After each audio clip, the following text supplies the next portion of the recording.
Doctor Abhishek തൻ്റെ ജീവിതത്തിലെ കഴിഞ്ഞ 5 വർഷം ചിലവഴിച്ചത് ലോകത്തെ വലയ്ക്കുന്ന ഒരു മാരക രോഗത്തിന് ഫലപ്രദമായ ഒരു മരുന്ന് കണ്ടുപിടിക്കാനാണ്. പ്രമുഖ സർക്കാർ ഗവേഷണ സ്ഥാപനമായ നാഷണൽ റിസർച്ച് ഇൻസ്റ്റിറ്റ്യൂട്ടിലാണ് അദ്ദേഹം പ്രവർത്തിക്കുന്നത്. പ്രതിഭാശാലിയായ യുവശാസ്ത്രജ്ഞനായിരുന്നു ഡോക്ടർ അഭിഷേക്. മാരകമായ ഒരു രോഗത്തിന് മരുന്ന് കണ്ടെത്തുകയായിരുന്നു അദ്ദേഹത്തിൻ്റെ ലക്ഷ്യം. കഴിഞ്ഞ 5 വർഷം തുച്ഛമായ ഗ്രാൻറ്റുകളും പഴയ ഉപകരണങ്ങളും മാത്രം ഉപയോഗിച്ച് അദ്ദേഹം രാപകൽ കഠിനാധ്വാനം ചെയ്തു.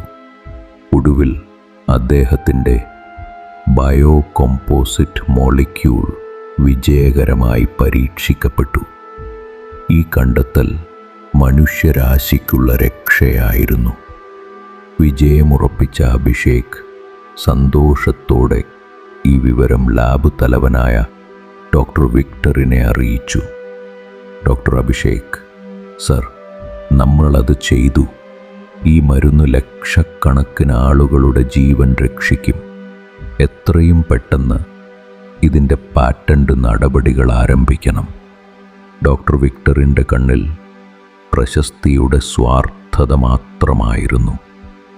പാറ്റന്റ് അപേക്ഷകൾ സമർപ്പിക്കാനായി അഭിഷേക് തൻ്റെ എല്ലാ ഗവേഷണ രേഖകളും നോട്ട്ബുക്കുകളും ലാബ് മേധാവിയായ ഡോക്ടർ വിക്ടറിൻ്റെ മേൽ നോട്ടത്തിലേൽപ്പിച്ചു. എന്നാൽ 2 ദിവസത്തിന് ശേഷം ലോകം ഞെട്ടലോടെ ഒരു വാർത്ത കേട്ടു.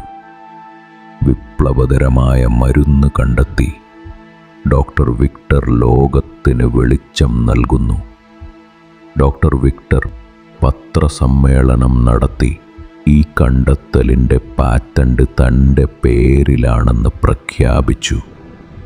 ഡോക്ടർ അഭിഷേക് ഒരു സാധാരണ അസിസ്റ്റൻ്റ് മാത്രമായിരുന്നുവെന്നും തൻ്റെ ഗവേഷക വിദ്യാർത്ഥിനി സൂസൻ്റെ സഹായത്തോടെയാണ് താനാണ് ഇത് കണ്ടെത്തിയതെന്നുമാണ് വിക്ടർ ലോകത്തോട് പറഞ്ഞത്.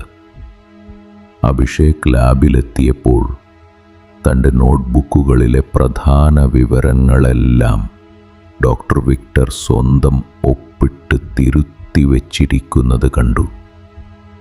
നിയമപരമായി പാറ്റന്റ് വിക്ടറിൻ്റെ കൈവശമായിരുന്നു. വൻകിട സ്വാധീനങ്ങളുള്ള വിക്ടറിനെതിരെ നിയമപരമായി പോരാടാൻ അഭിഷേകിന് കഴിഞ്ഞില്ല. സൂസൻ പോലും മൗനം പാലിച്ചു. അങ്ങനെ അർഹതയിലും പ്രതിഭയിലും ലോകത്തെ ആരെക്കാളും മുന്നിലായിരുന്ന ഡോക്ടർ അഭിഷേക് അധികാരം, സ്വാധീനം, അവസരവാദം എന്നിവയുടെ മുന്നിൽ പരാജയപ്പെട്ടു. അദ്ദേഹത്തിൻ്റെ കണ്ടെത്തൽ ലോകത്തെ രക്ഷിച്ചു. എന്നാൽ ലോകത്തിന് മുൻപിൽ അതിൻ്റെ പിതാവ് ഡോക്ടർ വിക്ടർ ആയിരുന്നു. ഡോക്ടർ അഭിഷേക് രാജിവെച്ചു. അർഹതയുണ്ടായിട്ടും നീതി നിഷേധിക്കപ്പെട്ടതിൻ്റെ വേദനയിൽ ലോകത്തിനൊരു രക്ഷകനെ നൽകിയ ആ ശാസ്ത്രജ്ഞൻ സ്വന്തം സ്വപ്നഭൂമിയിൽ നിന്ന് പടിയിറങ്ങി. ഇത്തരം കഥകൾ ഇനിയും കാണാൻ നിങ്ങളുടെ അഭിപ്രായം കമൻ്റ് ചെയ്യുക, സബ്സ്ക്രൈബ് ചെയ്യുക.